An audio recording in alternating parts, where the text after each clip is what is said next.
Rooms are here to Nkosi Talk Shows, find your own voice, lead from within. So with me today, I'm with Amanda Murray and Grant Morrell. How are you guys? Pretty good. Pretty Yeah, good. good. Looking forward to the topic. Awesome, awesome. So the topic today is episode 2. If you guys have not seen episode 1, please do go and watch episode 1. The courage to redefine yourself of breaking the chains within. So family, welcome back to the Breaking Chains Within. Today we are going to talk about the kind of courage that doesn't always look loud, the courage of redefining yourself. Maybe you've been living under labels that never fit, or they are used to, but they are too small now. If you've ever asked who I am when I am no longer performing for approval, so this episode is for you. So in the next few minutes, guys, we're going to be sharing the step-by-step do every action, the blend faith, psychology, practical strategy, and you will be able to identify the scripts you inherited, choose a higher truth, and practice new ways of thinking, feeling, and showing up without abandoning your values or your people. By the end, you will have a clear identity statement, a daily rehearsal plan, boundaries that honor your peace, and metrics and measure real change. What do you guys think about the topic, Amanda? Well, I think this is a really good topic, especially if there is something that you're struggling with. And many of us all have something that we're internally struggling with. And sometimes we don't know what it is that's causing the same things to show up in our lives over and over again. And it's really like learning how to redefine that like inner voice inside yourself, and what is that inner voice telling you, and then how can, once you shift what you're telling yourself over and over and over again, once you are able to shift that, then you can break through and have a breakthrough into what's going to show up in your life. What do you think, Grant? Good question. Really, really good question. And I think really courage is the key word here, isn't it? Yeah, courage, because most of what I see people in life is they don't do things, whatever it is, because they don't feel they have authority to do that in their own life. Um, and of course they do, but they're waiting for someone else to give them that level of authority, that decision-making process. They don't feel they've earned the right to do it, whether that be earn the right to stand on stage and talk about X, Y, or Z, earn the right to speak up in a meeting, earn the right to say what they need in a relationship. Whatever it is, they don't feel they don't need it. So sometimes I think courage is the biggest word. And the courage comes from other areas. I think we can unpack that as we go through today. You know, what's behind that courage? Because the courage is the lever, but what's the mechanism behind the lever that makes it pull, that gives you the courage?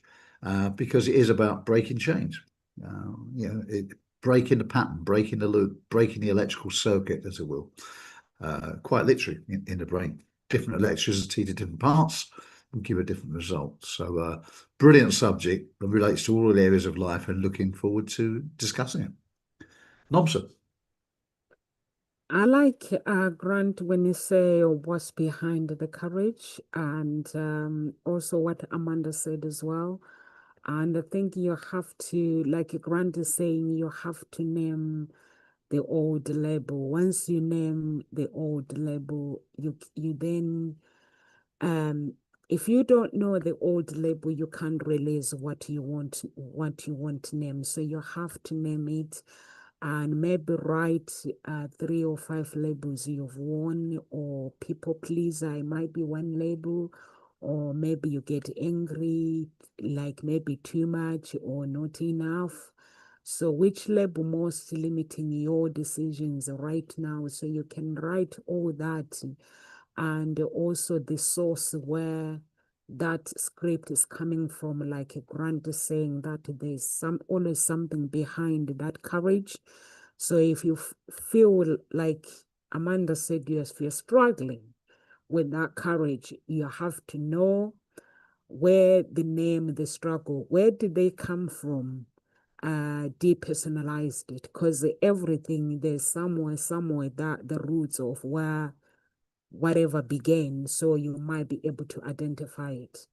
Once you identify it, and then you are able to move forward and write a new script. Like Amanda, she's writing a new script. She's realized that AI is good. I wish I can have a teacher like you for my children.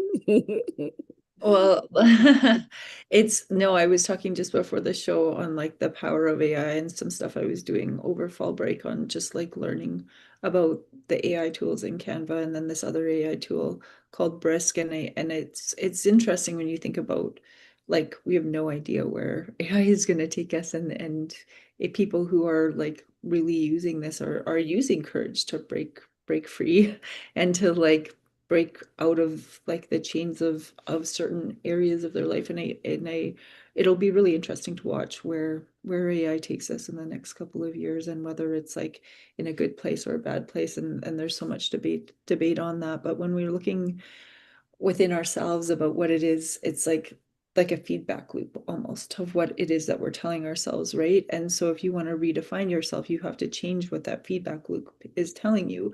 Just like if you were to feed EI or AI something, it will just like change that into something, but like still tell you the same thing, right? Because when I use AI, I like write out what I want to say, and then I say, make this better. Make this clearer, make this more succinct, optimize this for an Etsy description, something like that, right? And so but if I didn't tell it like what I wanted it to do, or something positive or something, then it would just spit out the exact same thing, right? It's giving me that feedback loop just in a different way. And our brains do that exact same thing, where we just feed back the same stuff until we decide to start shifting it and be conscious of it and redefine how we're showing up for ourselves.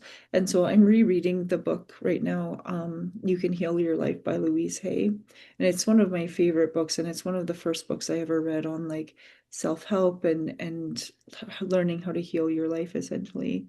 And in the back of the book, it talks about like any like diseases or physical ailments that you may have, and then a probable like cause for it, which is like something that's like a mental loop, and then redefining what you're saying to yourself. So it was funny, the other day my friend was over and I was talking to him about something, and he was saying, oh yeah, on Halloween I had to go and take my brother to the hospital because he had kidney stones, and this is like the second time he's had kidney stones, and blah blah blah. And I was like, so I pulled out the book and I looked at it, and it said like the probable cause for kidney stones was, and I read it to him, and then he was like, oh my God, that is completely my brother. Exactly what it is that he struggles with. It's unbelievable. And then it was like, and this is the feedback loop that he needs to like start telling himself based on what she's saying. And he's like, that's crazy. Like, and so then we looked up other things too, like if your back's sore, whatever, in the back of the book. It's really interesting how much it can align. And even like when you hold weight in your body, that's one of the things that it talks about too. And certain areas where you hold weight in your body, what negative thought pattern you might be telling yourselves, and then what you can switch it to help alleviate that. Have any of you ever read that book before? It's amazing. What's the book called, Amanda? You Can Heal Your Life by Louise Hay. She's the one who started Hay House Publishing. Grant, you're muted. Who is that by, the book? Louise Hay. Great. There's lots of great things like that. I saw the other day, I was How do watching you spell her surname? Hey. Hay, Hay. Oh, okay. There's lots of great things like this. I was watching a documentary the other day, and it was about people who had exactly kidney stones, among many other things. But one was that, and they went and bathed in these natural waters in Greece, and also somewhere in India. And when they looked at these natural waters, they drank them, and what was great about them. And they got scientists to research these waters, and actually those waters were radioactive. Mm. And then what? Right? I said, well, here's the thing. Radioactive material is very, very harmful. But if it's a very small dose, like a hazardous waters, can actually agitate things in a positive manner.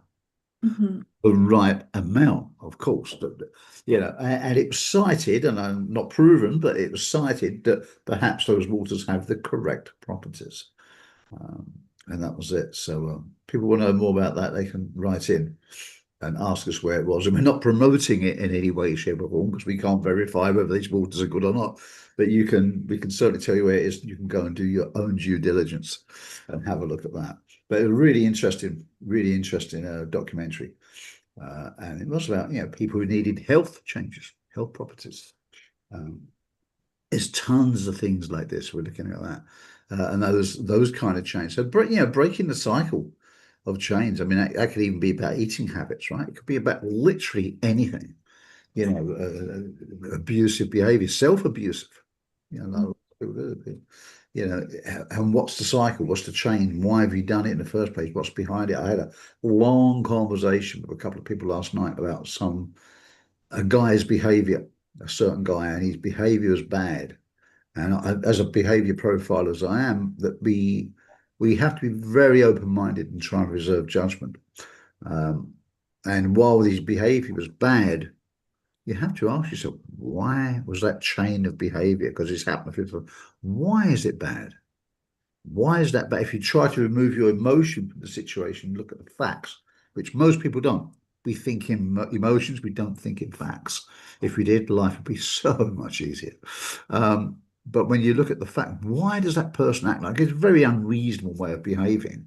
Why does that person do it? They've been hurt somewhere along the line, and this bad behavior of theirs is a kind of a defense mechanism against the hurt that they've experienced at some point in their life. It's not very nice for the end user, of course, but it's also understandable that that person is also hurt. They're broken somewhere along the line, and that needs fixing. Because if you fix the pain, you've generally fixed the behaviour, and that's a way of breaking the chain in its simplest form. But of course, we all get upset when someone acts bad to us. Oh, why they acting like that way? And of course, it's natural. We all do it. I do it. But when you catch yourself and stop back, hang on, what's going on with that person? Because that's weird. Like the person who cuts you off in traffic and flips you a finger over nothing. You think, what? That's a bit of a harsh response, isn't it? What the hell got into them? Well, it's probably nothing about the traffic, is it?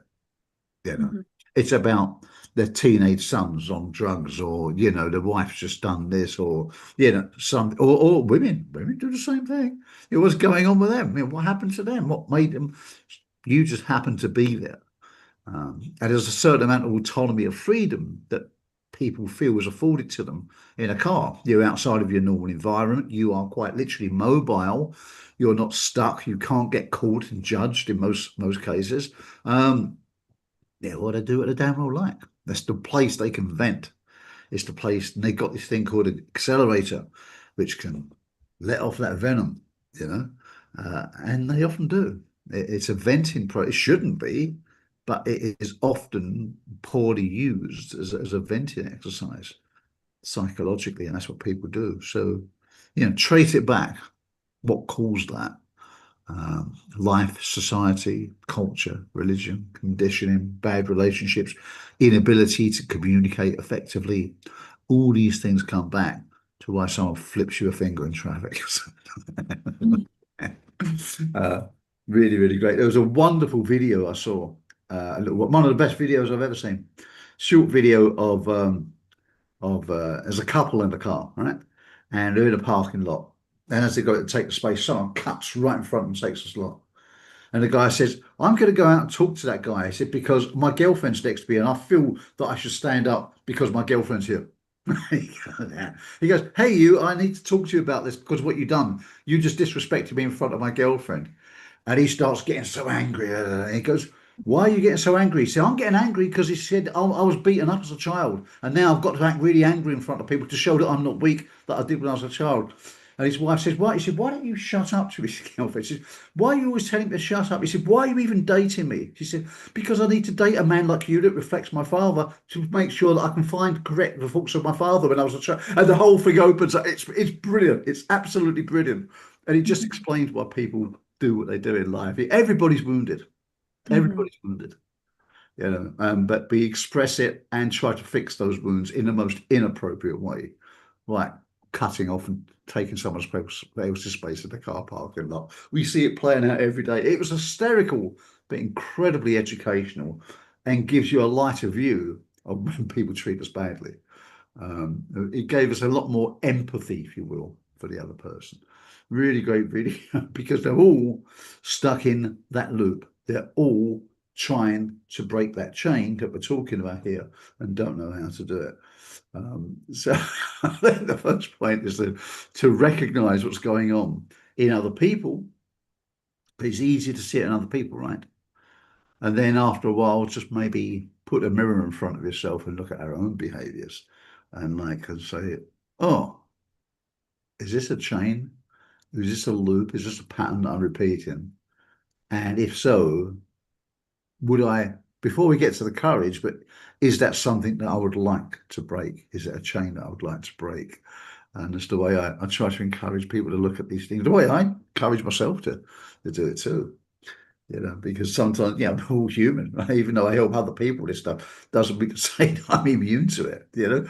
Sometimes you catch yourself and your behavior is less than ideal. And you think, I didn't handle that the best way I could have. Perhaps I should, what was going on with me there? Why was that? Why was I triggered by this thing? What upset me? I know what it was. Why is that still bothering me after all those years? Is it that thing? So, oh, okay, let me think about that.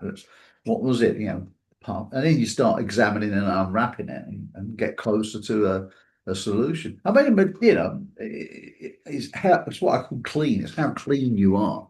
Some people are really messy in their life. I don't mean tidy. I mean in their mind, and some people are pretty damn clean. But no matter if you're really, really clean, if you're like a monk, there's always a little bit of work to do somewhere. Just depends where you are on the scale of it. That's the way I see it. Amanda, you see this in schools. You see kids going down a pattern, a path. I wonder. Yeah, that definitely you can tell even in grade 5, the kids that have like zero confidence in math or zero confidence in their writing, right? And when you begin to show them that they're actually like can learn, right? It's about building, like some people just need more practice, right? And we'd never be good at piano if we only ever tried once, right? And people who are really good at piano practice every single day. And so just redefining that, like you have to be able to willing to try in order to improve in an area of your life. And so if you're trying to redefine yourself, you can't just like try one day and be like, okay, I'm going to eat healthy today. And then expect it to like reflect in your life if you only did it for one day 10 years down the road, right? You have to like shift that so that you're showing up each and every day making healthier choices in your food, right? And same with like children and learning. If they want to learn something, then we have to like consistently show up in that area to keep learning it. And the kids that are like really, I always try to like give them lots of different like experiences, right? And some kids like absolutely love this program called Scratch, and they'll like even go home and they'll work on their projects, and it's a coding program where the kids learn how to code. And so they'll like take whatever project we're doing at school and they like completely excel at it. Whereas they like can't write a sentence in class, and then they're like super skilled at coding. And so when I look at those things, I'm like, you have to like be able to like, it's those areas that you put effort into that you show up as and shine in, right? It's those efforts in your life is where you shine. And so where are you putting effort into your life? Because that's where you're going to shine. And if you want to redefine an area of your life, then you have to put effort into it. So like Grant was talking about, it could be as simple as like food and what you're putting into your body. And so if you're going to shift that, then have the courage to redefine how you're nourishing your body, then you have to show up each and every day. You have to do research research on it, and you have to look at healthier recipes and where you're sourcing your food from. I just watched a video the other day about like why the flour in Europe is so much healthier than the flour in North America. And I knew this for a while, but I didn't know like to the extent of why our flour is why so many people have like celiac problems and glucose problem and sorry gluten problems in Canada and the US is because of all of the chemicals that they spray on the flour before it actually gets to processing, whereas they don't have that in Europe in the same way. There's laws against that. And so it was you have to like look into and do some research to really redefine how you're going to show up even in eating your food, right? And how you can like look at ingredients lists and try to limit the amount of ingredients that you're putting into your body each and every day, right? I just started making sourdough bread because I wanted to be responsible for the ingredients that are in my bread, right? And so those are the choices that you have to make to redefine yourselves and continue to show up each and every day doing that. I want to go back to what Grant was talking about with like the people that went and healed ailments that they have by going and bathing in different like sacred waters types of thing. I think there is a whole bunch of research on how like forest bathing can help people by just like going into the forest and going for a walk. It actually like shifts your energy because the vibration of the forest is different than the vibration of the energy in the city. And so I just actually went to a real hot spring, not a glorified pool. I was telling Nomza before the show, we went out to a friend's place for the weekend in the mountains, and there's a natural hot springs right by the river where there's no nothing. You just like go down to the river and there's these little tiny rock pools, and it's a natural hot springs. And I took my daughter there a couple of years ago, and I remember going there when I was like 5 years old, and the only people who knew about it were the locals. And so when I went there, it's like the kids just absolutely love it because it's something the completely different experience, right? They've never been to a place where, and then they can understand too how how it works where you actually get the heat from the center of the earth to heat the water, because they can learn it in school, but until you've actually experienced it, they don't have that complete understanding, right? Like, how is this water being heated when the river's right here and the river's freezing cold? And so that water is being heated by the geothermal energy in the center of the earth. And so sometimes you have to like go and experience things in real life in order to understand them, right? And I always think that with things like that, like you can learn about geothermal energy in school and not completely understand it until you actually experience it. And so going out into the forest can help you shift your energy and help you redefine yourself too, because you're literally shifting your energy by going into the forest. And there's research on how that's shifting it too, even though you may not like know the science behind it, you just feel different when you're in the forest or in the mountains or in nature compared to when you're in a very urban area with a whole bunch of concrete. It's just the energy's different. And so I think sometimes when we're redefining ourselves, we have to like look to nature and look to how that nature and that energy and that slowing down can actually help us go inside and see what it is that we internally need, like what Grant was saying of how you show up in this toxic relationship. Well, it's actually because you're trying to heal this past trauma that you've had, and in order to heal that past trauma, you have to become aware of those patterns, and when we become aware of those patterns, that's when you're able to shift them. I love that, Amanda, when you say you have to be aware of these patterns and stuff, because if you're not aware of them, how are you able to have the courage to actually move forward and fix whatever you need to fix? Like Grant said, we are all wounded, no matter how cleanse you are. There's still wounds. Like myself, I'm fasting, cleansing myself, but every time I go to the next level, things show up. So I'm thinking if I wasn't doing what I'm doing, where my life will be. So you can see that there's some wounds that are hidden, that they show up, and the ones that I've never really realized about them. So it's really, really important to have the courage, like Amanda, you say show up shining, like the kids and things like that. I was talking, my daughter, she's a YouTuber. She's decided to do YouTube. And like I said, guys, share the videos. She's putting gossip talk shows to shame. Her videos are on top. They come up, yeah, YouTube sent me an email the other day. All her videos, their views are on top. So, and we were talking the other day, 2 days ago. She goes, Mommy, what I do is I sit down and think about what am I going to post? And then I set that up, which I do. And then she was like, and then I have to edit my videos and stuff. I do it as well. And she goes, then I have to make sure all my friends, they know about my video. And I have to make sure that they share as well. So I'm watching, I'm listening. She's giving me lecturing. She goes, I have to make sure that all my friends at school, they sometimes I go one on one and check that person if they've seen my video and they viewed it. If they haven't, I have to stand there and say, please, could you view it before I go? And they view and they share it. I'm thinking, the woman is she's getting views like top views, like she'll post something within like 2 seconds.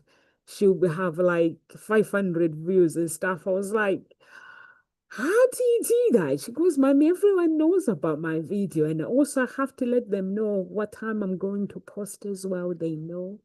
So I'm thinking, you're my daughter and you're putting me to shame.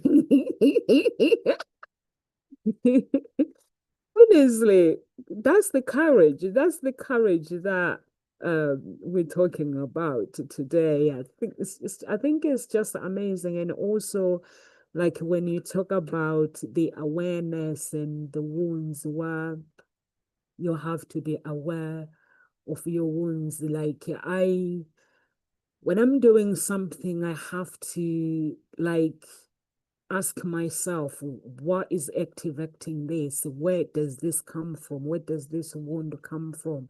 And then I have to actually go back to actually work on myself, if it's myself, or sometimes like, like you can activate wounds like Amanda, you're a coach, you are a teacher, and you come here to go to talk shows. And you can actually activate the wounds to come to your life by people being jealous of you and people, things like that. I watched this coach and she said some of the problems that we have is the problems that we create ourselves. And I Yeah. was like, how do we create ourselves? And then I watched her video. She said, having the courage to do something, having confidence to do something, like Granty was say, talking about wounds, she was like having the awareness of where your wounds are and working on them and healing them and showing up to the world differently. It can annoy people. People could say, why is Amanda able to do this? Why I'm not able to do the things that I want to do? And then they become part of your problems. And she was like, you can, by working on yourself, being positive about your life, it can bring actually problems. I was like, this life. But yesterday I was watching a Chosen, the story of Jesus. When Jesus dipped the bread and gave it to Judas Iscariot, he knew straight away that Judas was going to betray him. He was going to cause his death. He was prepared for his death. But he didn't change his attitude. He stayed in that divine, loving courageous. He kept giving other people courage that when I'm gone, be able to do this. And I was like, how were you able to stay calm and knowing that you're going to die and you're leaving people, you're giving people strength and courage, and you're giving people this, like you help them and building them and preparing them. I'll be like, I don't think I will be able to do that. Uh, Honestly, Grant, if I know that Grant is gonna get me killed. it, yeah. It's great what you say about it, and the way you. I see. I like the way you do it because you do it with humour, right? When you approach it with humour, if people do approach these things brave it with more humour, it's easier. It's easier. I'm a documentary head, and there's people that talking it in really adverse times, humour. And they said as it got really bad, the laughter was still there, but it was a little more faint. But it's still the human psychology needed to add humour to something to lighten the subject. And I think that's really, really important when you do that. But it's the way we choose to approach something. It's like taking out the rubbish, taking out the trash. People, oh, I've got to take out the trash. But when we reframe it and look at it, how lucky we are to be able to go out and take the trash out. What a pleasure, what a joy. We can walk, we can go out there and we can get out the house. If you've been unwell, you've been bound in a house, you'd love to be able to be well enough to take the trash out. Remind yourself how grateful you are. These things. It's the attitude in which you approach things, doing things in a cheerful manner, not having to do something. So if you choose to have the courage to do something, be grateful that you're doing it. Well, I'm grateful I am that I've chosen this. I've taken to take that autonomy over my life to do it. And then look at it. I think when it comes to bravery, what's the worst thing that would actually happen? Really, what's the worst thing that would happen? And then after, if that is, I mean, some things you think, oh, there is a bit of a risk to that. Okay, let's have a look at that risk on a scale of 1 to 10, 1 being zero risk, 10 being life-changingly bad. Where, honestly, is that risk? What number is it? And if that did go wrong, how could you then manage that risk? How could you negate that risk and take it from an 8 down to a 3, for example, or an 8 down to a 6? Then if you looked at an 8 down to a 6, what would be a smarter way of approaching it to get that 6 down to a 4? And then how could you manage a 4 if it went that bad to a level 4? How could you then manage that? How would that affect your level of bravery then? But it's gone from an 8 to a 4. What would you need to do to become brave enough to take that level 4 risk? And then how would you thank yourself once you've done it? What could be the positive outcome doing that thing? What safety net could you put in place if it went wrong? Like a tightrope walker. They might walk on a tightrope, but they're probably going to have a net under them. What could be your possible escape route? And then that helps to minimize the risk and maximize the bravery. Some people say the famous lines of a song, there is no danger, it's a professional career. That might have been a bit of marketing talk, but the more disciplines you have in place, the more structure you have, the better. I'm going to loop this back to aviation. When you're flying in aviation, you aren't necessarily always thinking of the positive. You're planning for the worst. You're planning, if the engine fails now, I will land there. You're planning so that if it happens, it's not that bad because you've rehearsed it. And if you're flying from here to there and there's nowhere to land, maybe don't fly that way. Maybe fly this way. Dogleg a little bit so that if the engine fails, you can land, you can glide and land there. Not always possible, but if you do it as much as possible, you've minimized the risk, which increases your confidence and your confidence to take that risk because it's a calculated risk, not a haphazard risk. And that's a way I think of approaching a courage. That's my view.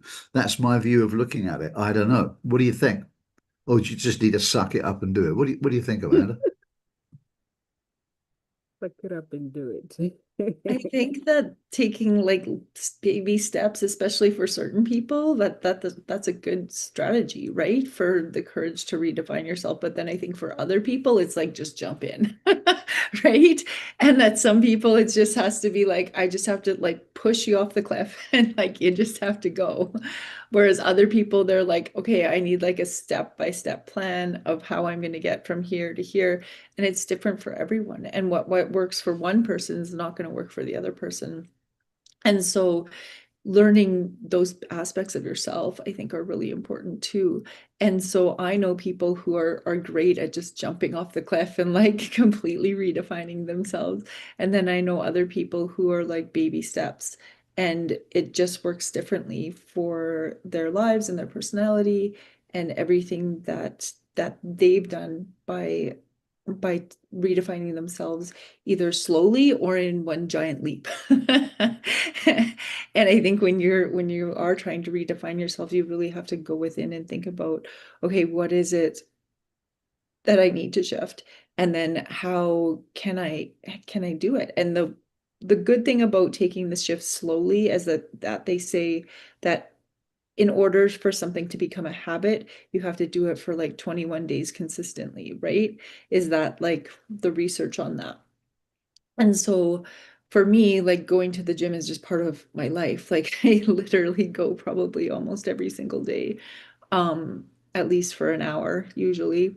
And it just become part of my life. Like I don't even think about it anymore. It's just I'm going. And if I don't go, that's a weird day. Versus like it being weird for if you do go. And so one of those baby steps for some people would be like, okay, I'm just going to go to the gym 3 days a week. And I'm going to make sure that I get there. And that's going to help me get to my physical goals. Right. And then, whereas, but the thing is, when some people say, like, oh, I'm going to go to the gym every single day and I'm going to work out for 3 hours and they try to shift their life immediately, it doesn't always work because they have to, like, that jumping in part is like you're really motivated at the start and then it like fades away really quickly and you're not able to sustain it. So sometimes those baby steps help you be able to sustain it longer. But some people are really great at just jumping in and doing it and not falling back. But in order for something to be a habit, they say you have to do it consistently for 21 days. And I know for myself, when I first started like being like, okay, I'm going to get back to the gym, I'm going to be really conscious of this, and I'm going to make sure that I put my physical exercise first. My goal was to get there 3 days a week and to do something else, whether it was soccer or yoga or just walking a couple days a week too, just so that I was like getting, and now I get to the gym pretty much every single day. If I don't go, it's a weird day. And I went away for the weekend and I literally was like, I need to get home so that I can go to the gym because I haven't worked out for 3 days and I need to, even though I walked every single day that I was there, it just was like that itch to get back and get into my routine was definitely in the back of my mind while I was on vacation this weekend. So I think sometimes when we, like Grant was saying, you either like jump full force or you take baby steps. Sometimes it even depends on what piece of your journey you're doing. So maybe if you want to change careers, that's just a like jump, right? You have to just like, okay, I'm going to shift careers and I'm going to jump into this new career and I have to do it with all 110% of my energy and just like not look back. And that's because if you tried to do it in baby steps, it's just not going to work because your energy would be in two different areas and you wouldn't be able to completely focus and build what you want to build. And so I think sometimes when we're redefining ourselves, it can go both ways, right? I don't know. What do you think, Nomsa?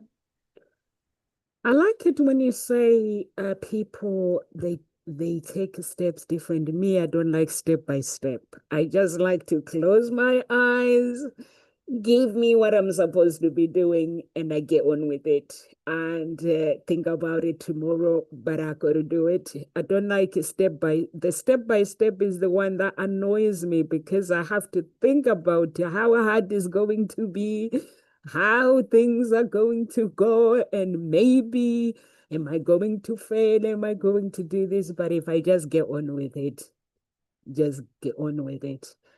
And like now, I'm waiting for my exams. I took a challenge to finish my diploma instead of finishing in a year's time, finishing in 2 months' time. And when after I put the signature, I was like, what the heck have I signed up to do? But when I was doing the exams like submitting my exams every week, I just enjoyed doing it. But and then as time went by, I realized I might have dipped myself, and I was like, okay, I'm gonna have to do it. But now that I'm finished, I'm waiting for the results.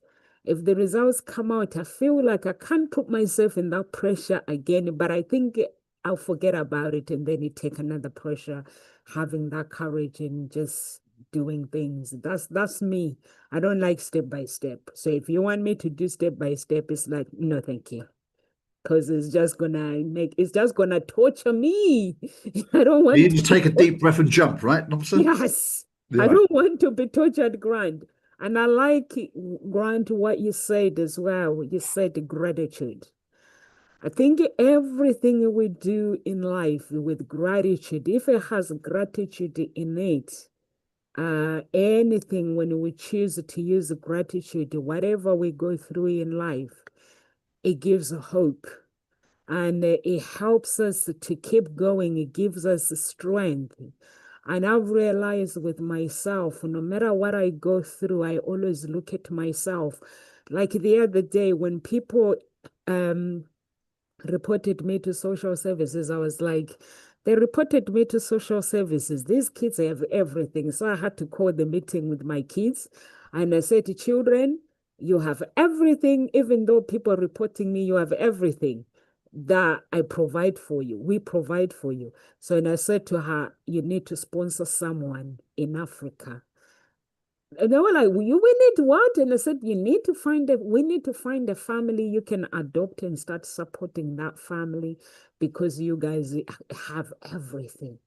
Even if people don't see it, but we see it, we see the life that we are living. So we had to find a family because the gratitude, I realize that we need to have gratitude in life, and most people, mostly in this world nowadays, people don't have the gratitude. And I was like, I think it's what we have. Like, the social services facilities are there not for us to abuse them, but for us to use them the right way.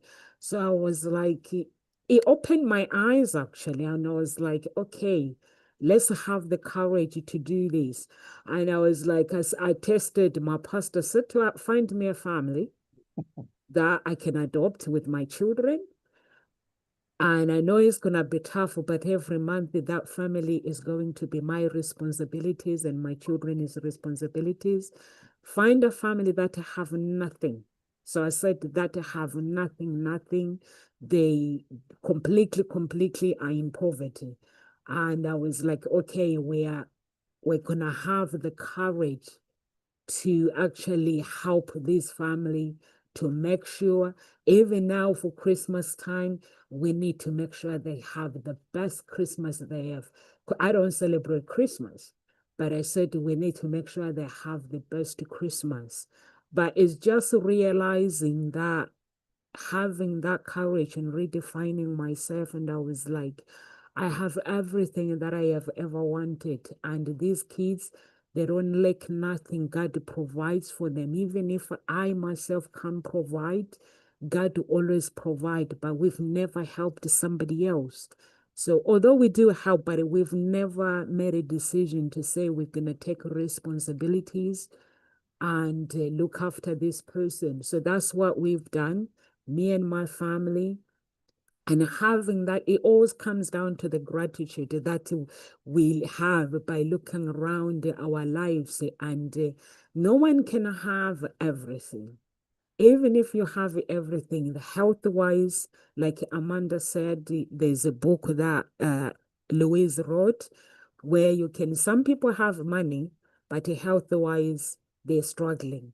So all these things come down to gratitude. When you have gratitude when it comes to life, then you are able to survive and find that strength and find people like us, the coaches as well, that come as your helpers to actually help you to take your life to the next level. Over to you, Grant Amanda. Well, obviously you don't celebrate Christmas, so please don't phone me up on Christmas Day and want to talk about the show. All right, 'cause I'll be having Christmas lunch. Oh, no. I don't celebrate Christmas. It's simple because number one, I've asked myself, Jesus wasn't born on Christmas Day. And also, I think the person who created Christmas, he had good intention for people to truly spend time with families. But now it's become commercial and it's become so expensive. But don't worry, Grant. If you celebrate Christmas, NOMSA celebrates you, honestly. So yeah, I celebrate you. If you want present, NOMSA will give you a present because you celebrate Christmas. I got to honor your values, your beliefs. That's good. Thank you. Yep. Thank you. But I will call you on Christmas Day and says, would you like to come to the show? Do you want to do a Christmas Day special? No. Yeah. Not today. We can send a message before Christmas. But anyway, all joking aside, but yeah, I mean, when it does come to this, I think when it is finding the courage, yeah, there's different ways of finding courage. Do you just stand on the edge of the aeroplane and take, as my friend said, who does skydiving? It's not scary. It's only scary for that much distance. It's that first step out of the air. That's all. You need to find the courage to make that first step. That's all. After that, it's pure exhilaration. He said, I don't know, never done it. But he said, it's great. He said he's scared for the first one step. And that's it. Sometimes you need to do it. Sometimes it's the thinking that is way worse than the doing.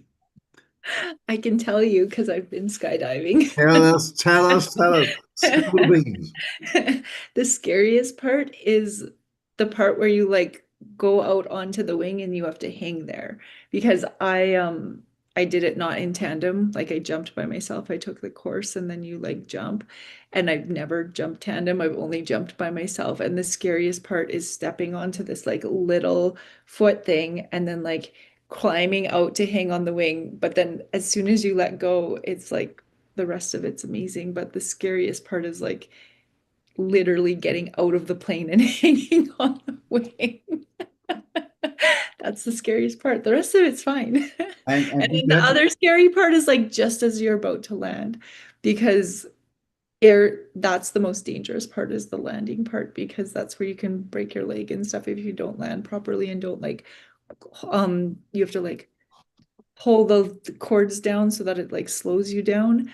And if you don't do that properly, you sometimes don't land properly. And so that's the other like scary part. Otherwise, it's like it's pretty amazing and breathtaking. wow, that's pretty good. And did you have to pull your own ripcord, or was that it was No, it was already like pulled out. So you just like hang for a little bit and then go. I would have had to do a bunch more jumps to be able to do yeah, it where like free yeah. fall. But or I would have had to do it in tandem. But yeah, yeah. That's the scariest part is climbing out onto the Ray wing. and Omsa, are you courageous enough to do a sky? No, no How about a skydiving for bungee me. jump? How do you stand on bungee jumps? I don't mind it. Whatever I Do have to that. I can do, see you do that. whatever I have to do, Grant, I have to close my eyes. If I'm doing something, I close my eyes and just do it once. So close your eyes. That's how you get courage. You close your eyes and that's it. Just close my eyes and just go for it. So if I invite you over for dinner and I say, taste this dish, I cooked it, as long as you close your eyes, you're brave enough to taste Oh it. no, I have to find out what am I eating first. Whatever, if I have to close my eyes for food, it has to go to the bin. Actually, I'm not a bad cook, but I just love. Like was it yesterday where I got this chicken from a Tesco's. It was all mixed up and stuff. And then we cooked it. And then I was like, I tested and I was like, I'm not eating that. I was like, what the heck is this chicken? Then I served everyone thinking it's just me, and everyone is like, what the heck is this? And I was like, No idea. It's interesting, The, isn't it? the chicken is more, it was mixed so nice and the spices and everything. The sauce, I just looked at it and was like, this looks amazing. I'm just gonna have this. So I just grabbed it and cooking. Uh-uh. I don't have the courage to eat bad food, Grant. Baked food, Bad food. bad food. If the food is bad, I don't have the courage to eat. Well, this is a reframe. How people say, yeah, they taste really bad food. I mean, like, and they go, "Oh, that's good." I'm like, "Well, it's not actually, is it? It's bad food." You mean it tastes nice? Is that what you're saying? But it's not good food. It's tasty food, but it's made artificially to taste good. But in fact, it's really bad food. So when people say it's good food, I get very confused. Like, well, it's not good. You know, it's like, oh, it's people don't ever say, "Oh, that's tasty medicine," do they? It's 8 minutes past two, guys. I don't know if you've seen the Oh, those time. tablets tasted really good. It's strange the power of language and what it means to our mind. Yeah, it's but yeah, tasty medicine, good food. Well, that might. I mean, it is possible you can have healthy food that tastes good. Yeah, absolutely. I've certainly experienced that many times, and it's some great food that is very good for you and it tastes great. But a lot of food that tastes great isn't great, you know. But it's yeah, but good food, bad food. Where'd you go? But you got your secret for success. And in fact, if you ate my food, I think you'd be fine. I'm not going to win any gourmet awards, but you're fine. You're good. My food's okay. Amanda, how do you find bravery? How do you find courage? Where do you dig deep? Where do you find it? If you just have to suck it up and stand on the wing of that aeroplane, what made you do that? I'm not saying it, but what was it? What enables you to do that? I think sometimes it's like, what fear are you trying to overcome? And then you, in order to like get to that next level up in life or whatever it is, you have to be brave enough to like overcome that fear, right? And so anybody who's been through something, and sometimes those fears, they show up whether you would choose them or not, right? And so sometimes it could be like losing your job, and then it's like actually 5 years down the road, losing your job was actually the best thing that could have happened to you, right? Or a relationship ending 5 years down the road or a couple years down the road, it could be the best choice and you could be so grateful for it. But in the moment, you're like terrified and scared and don't know which way to go or what's going to happen. And I think sometimes we when we have that courage to redefine ourselves, it starts from within, and how you're going to shift your mindset on the outlook of whatever is showing up in your life. And I think that's where we really sometimes don't realize that that courage comes from within. And in order to shift things, it has to be like your own mental loop that is shifting. I know we're past time, so I want to be conscious of that and just say, if you're trying to redefine yourself, really just sit with what is within and then decide what it is and either jump or like make a step-by-step plan on how you're going to achieve it. One of those two will work. And I think when it comes to courage, the opposite of courage is fear. And often the thing that we think we're fearing isn't the thing we're actually fearing at all. Um, when we look at it, I mean, there are some natural fears like burning yourself. Yeah, you should be afraid of that because it could hurt you. But most of the things that we're afraid of aren't really hurtful at all. We've magnified something in the mind, we've made in imagination. Some people will say the definition of fear is false evidence appearing real. FEAR. So it appears to be real, but when we dissect it and look at it, it's just false evidence. It isn't anything to be afraid of. And like I say, and sometimes if it is, how afraid should you be of this thing? How bad is this thing? Is it as big as we magnified it in our mind? Like when we were children, we imagined this monster. Well, yeah, we imagined it. There wasn't really a monster at the bottom of the bed, was there? And in our mind, this monster was this big, and it's probably your cat, which was that big. It's like, what have we done in our imagination? Our imagination is a powerful thing. But if we look at the facts and not the reality, It helps to reduce fear and understand that a lot of it is false evidence appearing real anyway. So when we actually look at it, we can get it into proportion. When it's in proportion, it's easier to deal with. And then look at the outcome. Is the outcome bigger than the fear? And that's often a huge motivator for people. You know, would you put your hand in a flame? No. If your baby child fell in the flame, would you put your hand in the flame? Yeah. You wouldn't give it a second thought. It'd be an instinct because the gain is greater than the loss. And you'll probably be absolutely fine if you do it swiftly with full intention. If you hover around and dither around, yeah, the flames are going to catch your clothing and you're going to go up in flames. Do it quickly and concisely. Often you can get away with a lot. Fear is good. Be decisive. And I talk a lot about this in my coaching. Is when in doubt, take action. Like the analogy I use, you're driving along the motorway, you're driving along the freeway.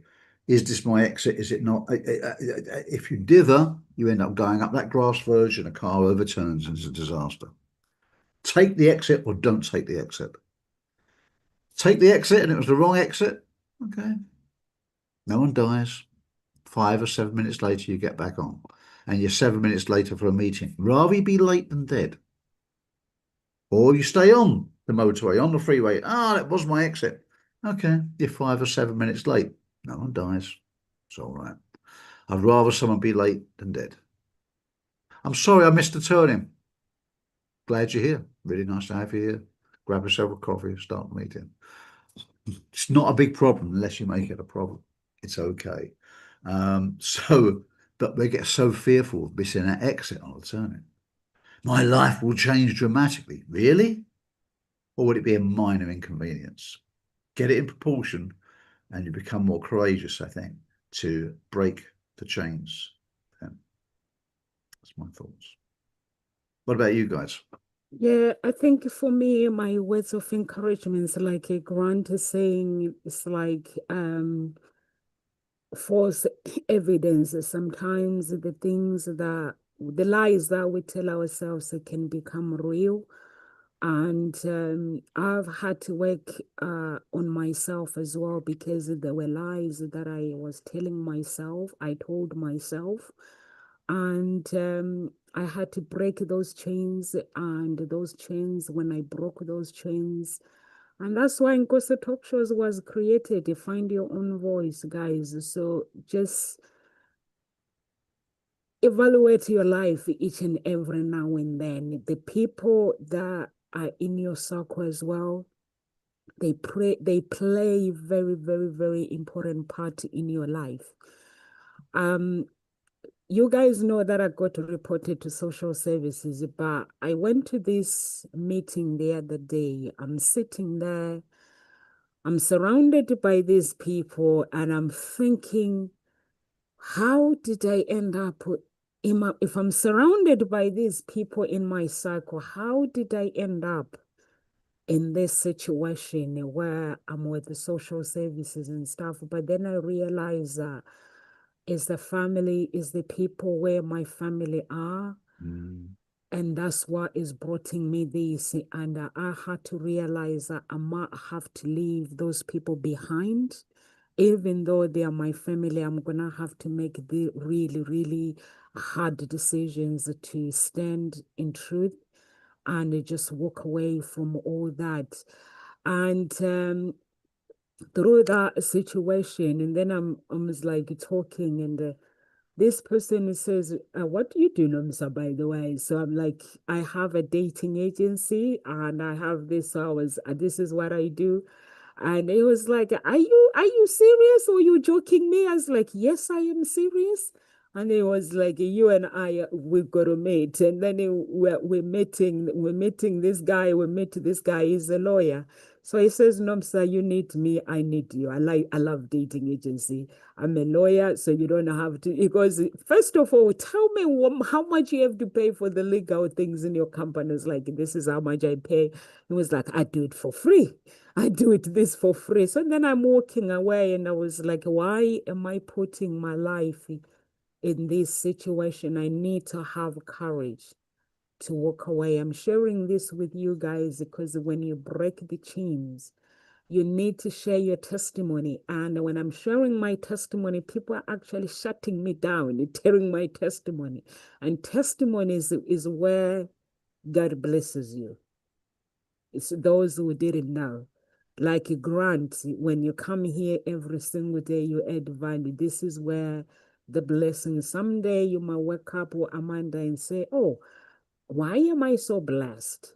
Like you might get this breakthrough you don't understand. You're like, why am I being so blessed? Is the having the courage to add value to the people around you, because you guys are adding value. So guys, if you're watching us at Ngosi Talk Shows, please do follow us on YouTube, subscribe to our channel. And also remember, we're coaches as well. We come and add value for you guys here for free. But if you want to go deep with us, we are coaches. You can, whoever the coach that you relate to, you can have that coach, like book a call with that coach and have a coaching lessons with that person. If you like a grant, book it, go to the website, is www.coach. My website is everywhere. If you type in Nomsa Clara, every information comes up. My phone number, everything, but don't call me for nothing. And email address, everything is there. Just book a coach that you want. For me, everybody's complaining about me that Nomsa, what. For me, if you're basically tired of breaking, you want to break the chains, not for a joke, I do it. I'm a Christian, so I can help you to do that. I'm also a psychologist, so I can help you to break whatever chains that are holding you back. That is only if you are ready to do it. We can also help you to find love. If you are in that place where you are looking for love, you can do that. Amanda doesn't know if I find a client in Canada now, I'm gonna match her. So she doesn't know that, guys. She's single. And if you're looking for a single, beautiful woman, if you're a man who is educated and well established, she's here, she's free. And Grant is single too. If you're an established woman and you all worked hard, you have everything.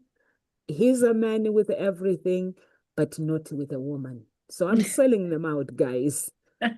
Yeah, they're all yours. God bless everyone. We have two groups in Ngosi Talk Show's Unique Billionaire Mindset as well. Please join the groups and be part of the groups. God bless and live